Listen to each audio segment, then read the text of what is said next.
that this year over 120,000 women will become a mother of a disabled child. What is it like to be a mother of a disabled child? Well, I found out 20 years ago exactly what it was going to be like. I was told then that my son would be born with spina bifida and hydrocephalus. I first felt overwhelmed. I felt fear, anger, hopelessness, and resentment. I cried out, why me? I can't do this. I'm not capable. Gradually, I stopped feeling sorry for myself. I pulled up my big girl panties and I prayed that I wouldn't mess this up. Daniel was born 6 weeks early by cesarean section so that they could do emergency surgery to drain the water from his brain.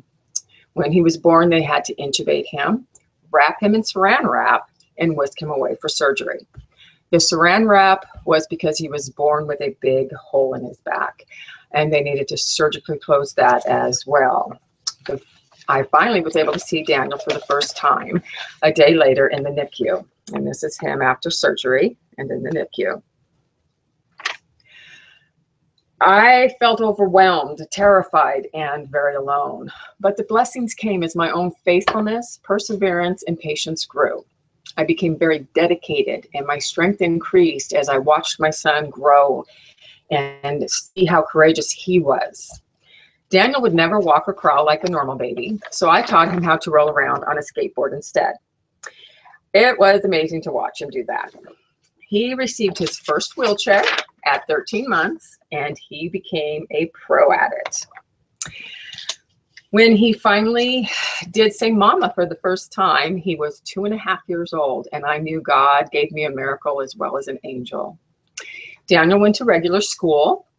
He talked and he played and did what the other kids did. He was just in a wheelchair. He received awards and he worked hard for them. He went on field trips and he had friends. The only thing Daniel did that the other kids did not have to go through was a lot of surgeries. Daniel went through 27 surgeries by the time he was 7 years old, and he always had that smile on his face. This slowed Daniel's learning some, but it didn't slow Daniel down. He was diagnosed with restrictive lung disease, apnea, asthma, scoliosis, and he had to have a feeding tube inserted when he was 3 years old, and he still has that today to keep him alive.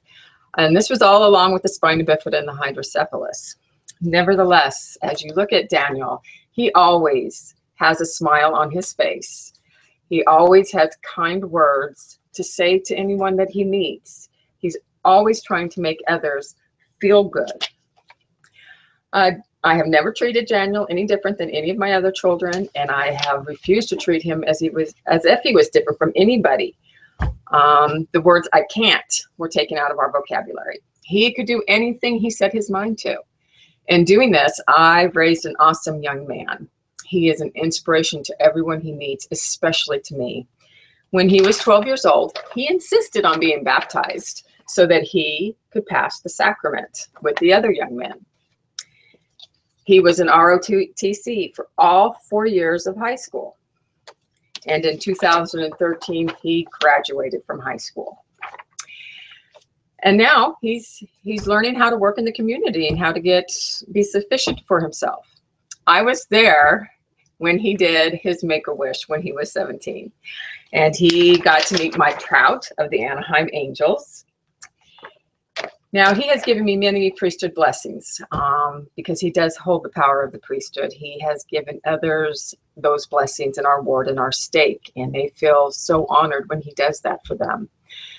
Being a mother of a disabled child has been a very big blessing in my life. I have learned to be happy with what I have, and I take one day at a time. Everyone should and needs to have a passionate cause, and mine is being Daniel's mother and his advocate. Don't get me wrong, it has been very hard and it's been scary at times, but very rewarding. I now know that God blessed me and entrusted me with this special child. I have found out what unconditional love really is. We have endured 38 surgeries so far in his 20 years that he has been here, and I have been by his side for every one of them, and will always be by his side, cheering him on and being his rock and his cheerleader. So what is it like to be a mother of a disabled child? It's awesome. It's rewarding.